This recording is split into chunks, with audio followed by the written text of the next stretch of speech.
Back to our top story, the deadly attack at a Moscow concert hall Friday, more than 130 people killed, many more injured. Vladimir Putin declaring today a day of mourning for the Russian people as ISIS-K claims responsibility. That deadly attack coming just weeks after a warning from U.S. intelligence. Joining me now, Virginia Senator Tim Kaine. Senator, welcome back to Fox News Sunday. Shannon, good to be with you. Happy Palm Sunday. And to you as well. I want to start with something that Senator Cotton referenced. This is some testimony from General Michael Kurilla, who's the head of U.S. Central Command, just days ago.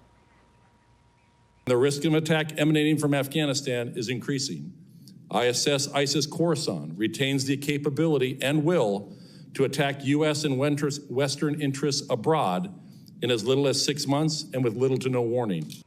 Do you agree with Senator Cotton that our porous southern border, where, again, we've already found 70 people on a terror watch list just this year alone, potentially opens us up to this kind of real danger on U.S. soil?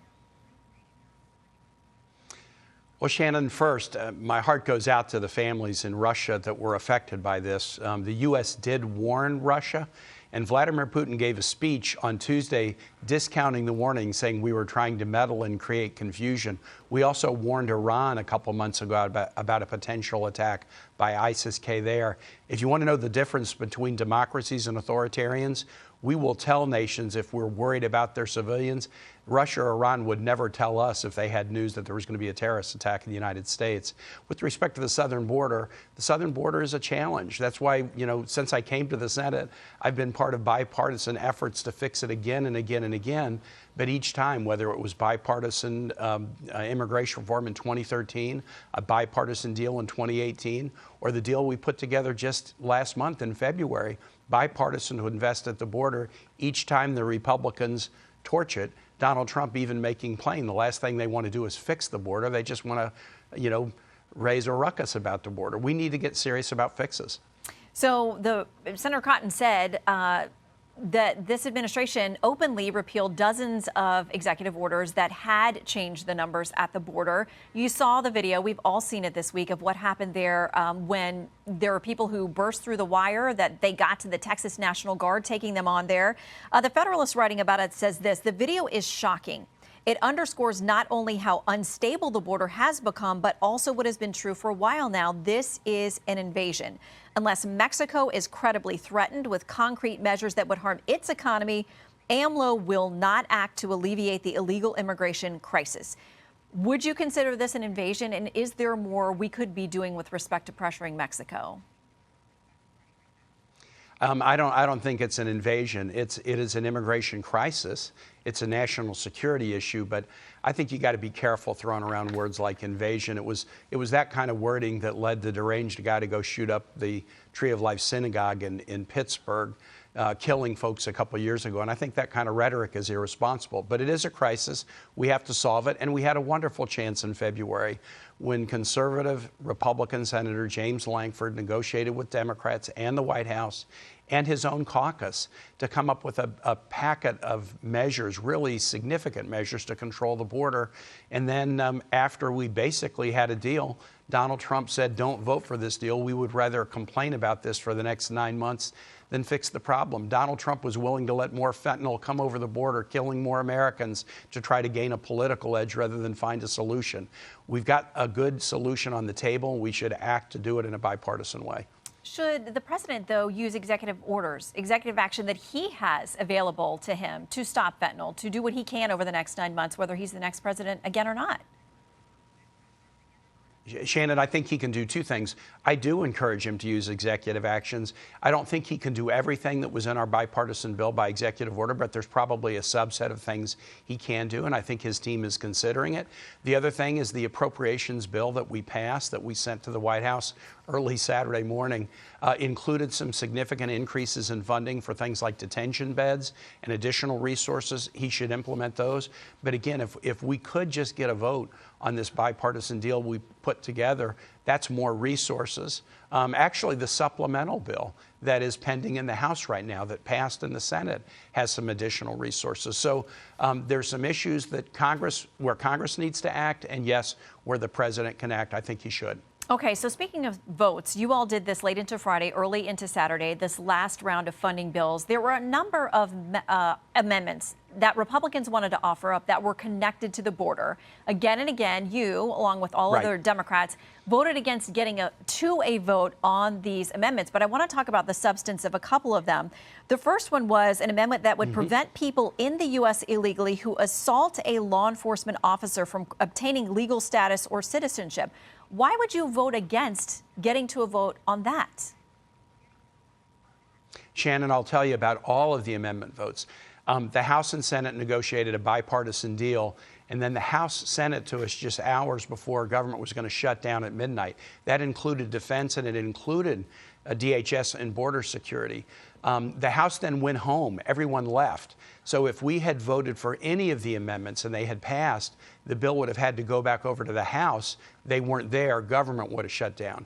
If you want to see a border crisis, shut down government and see how bad it is. So what we said to our Republican colleagues is, look, there's a way to take this up.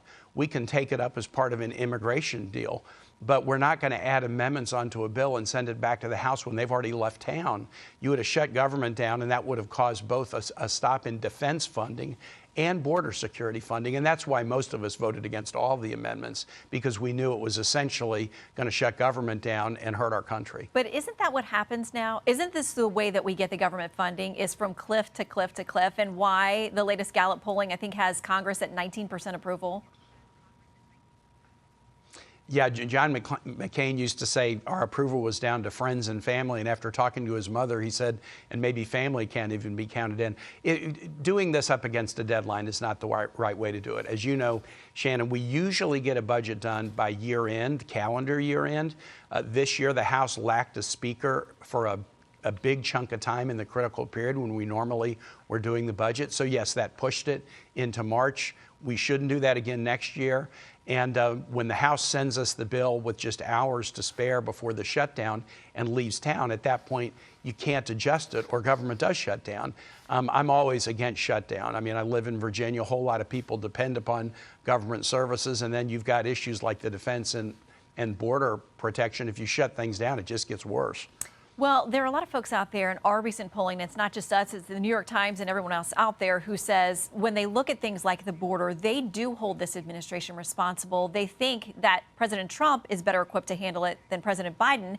There's a lot of polling trouble out there. Washington Examiner says this: non-white voters have deserted the Democrats. In 2020, Biden was 50 points ahead with minorities.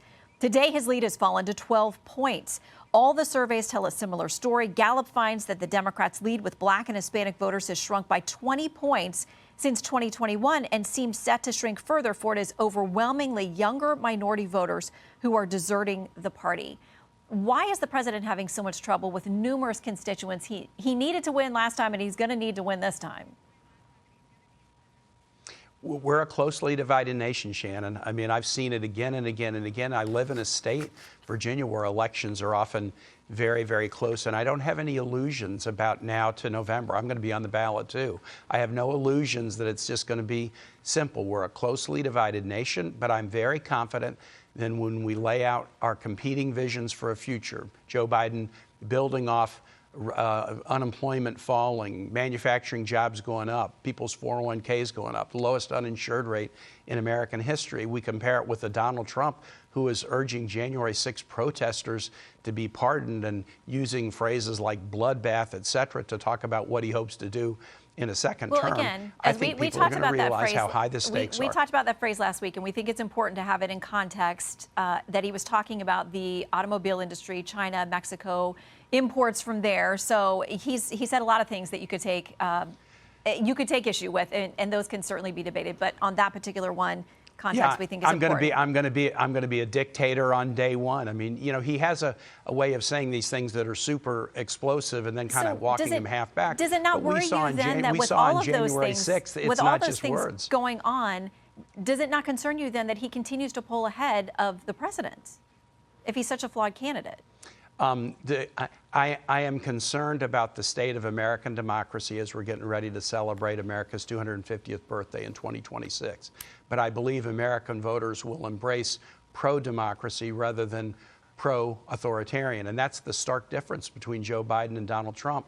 I'm confident in the American electorate. I think we're going to get it right in November. Well, it is ultimately up to those actual votes being cast. We know you're on the ballot. We'll see you on the campaign trail, Senator. Thank you so much.